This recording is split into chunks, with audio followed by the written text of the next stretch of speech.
এজন ছোৱালী হ'ব লাগিব, 21 বছৰ এজন ল'ৰা হ'ব লাগিব। তাৰ আগত আমি কি বিয়া দিব নোৱাৰো। দুখৰ বিষয়ে আজিও এটা মই হস্পিটেলতে আছিলো, আজিও এটা ডেলিভাৰী গৈছে, যি ডেলিভাৰী হৈ আছে এতিয়া চাগে হৈ গ'ল, তাৰ নেকি বয়স 18 বছৰ। তাৰমানে বিয়াটো কেতিয়া হৈছে? বিয়াটো হৈছে 2.5 বছৰ বা 3 বছৰ আগত। এতিয়া ডেলিভাৰী যে হৈ আছে মাকজনী কেঁচুৱাৰ নিচিনা। আৰু সেইবিলাক প্ৰব্লেম কিহৰ কাৰণে হৈছে? আমাৰ যিবিলাক সমাজত এৱাৰনেছ আছে, সজাগতা হোৱা আছে, গাৰ্জিয়ানৰ যিবিলাক আমাৰ দায়িত্ব আছে, সেই দায়িত্বখিনি আমি সঠিকভাৱে পালন কৰিব পৰা নাই।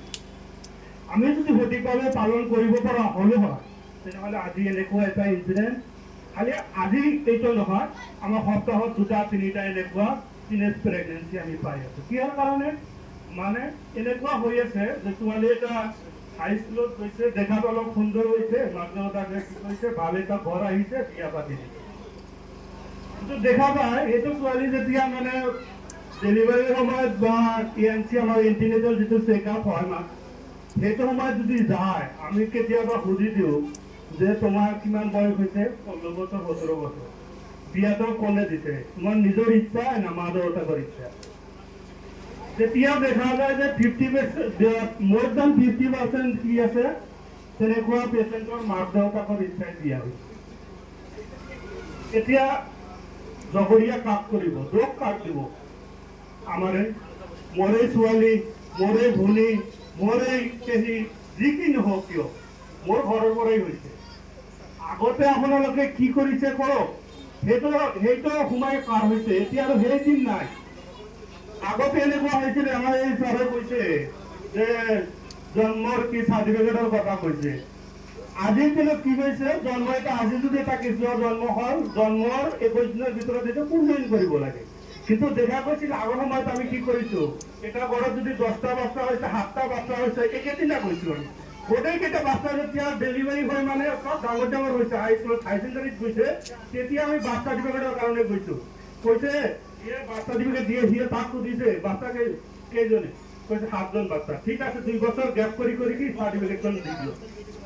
এনেকুৱা প্ৰচেছ আছে। কিন্তু সেইবিলাক আজি কি প্ৰব্লেম, সেইবিলাকেই আজি প্ৰব্লেম হৈ আছে। আজি যিবিলাক অনলাইন কৰিব দিছে বাৰ্থ চাৰ্টিফিকেটখন, মেইন প্ৰব্লেম তাতে। কাৰণ আমাৰ কোনো বাৰ্থে এতিয়া যে জন্ম হৈছে, জন্মৰ ডেটটাও নাজানো। মানে সেই 2 বছৰ যে গেপ কৰি চাৰ্টিফিকেট বিলাক দিছে, যিয়ে দিছে সিও নাজানে, যাৰ ঘৰত জন্ম হৈছে সিও নাজানে। তাৰ কাৰণে মই কৈছো আপোনালোকে সজাগ হওক। কেতিয়াও আগতে যি কৰিছে এতিয়াৰ পৰা যাতে সেই ভুলবিলাক নহয়। এতিয়া জন্ম হয় লগে লগে পঞ্জীয়ন কৰক, আৰু আগত যিবিলাক ভুল কৰিছে সেইবিলাক শুধৰাই লওক।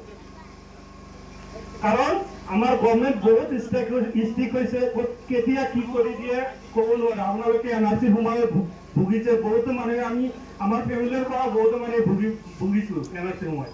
আকৌ এনেকুৱা এটা সময় আহিব, আকৌ ভুগিব লাগিব। যোৱা 6 মাহ 7 মাহ 1 বছৰ আগত আমাৰ কি হৈছিল, যিবিলাকে 18 বছৰৰ আগত বিয়া হৈছিল, সেই হাজবেণ্ডবিলাকক চব জেলত লৈছিল। মনত আছেনে? কিহৰ কাৰণে লৈছিল? কাৰণ আমি সেইবিলাক মানা নাছিলো, যাৰ কাৰণে সেইটো পৰিস্থিতি আমি সন্মুখীন হ'বলগীয়া হৈছে। কিন্তু গভৰ্ণমেণ্টে যিটো দি আছে, আকৌ তেনেকুৱা হ'ব যদি 18 বছৰৰ আগত যিবিলাক বিয়া হৈ আছে সেইবিলাক হাজবেণ্ড আকৌ জেলত যাব। যাৰ কাৰণে আপোনালোকে সজাগ হওক। যাৰ খালি বিয়াটো এতিয়া কি কৰি আছে, কাজি এটা জাগি লৈ এগ্ৰিমেণ্ট কৰি যে 18 বছৰ নোহোৱালৈকে বাচ্চাটো নল'ব, 18 বছৰ যেতিয়া হ'ব বাচ্চাটো ল'ব, বিয়াটো আগত কৰাই দিয়ে। সেইটো কোনো কথা হ'ল নেকি? এতিয়া বিয়াটো হৈ গৈছে, ছোৱালীজনী হাজবেণ্ডৰ ঘৰত গৈছে, বাচ্চাটো হৈ গৈছে, তেতিয়া কি কৰিব? সেইবিলাক এতিয়া আমাৰ মাজত কি আছে, সৰু সুৰা যিবিলাক ভুল আছে সেই বিয়াবিলাক আমি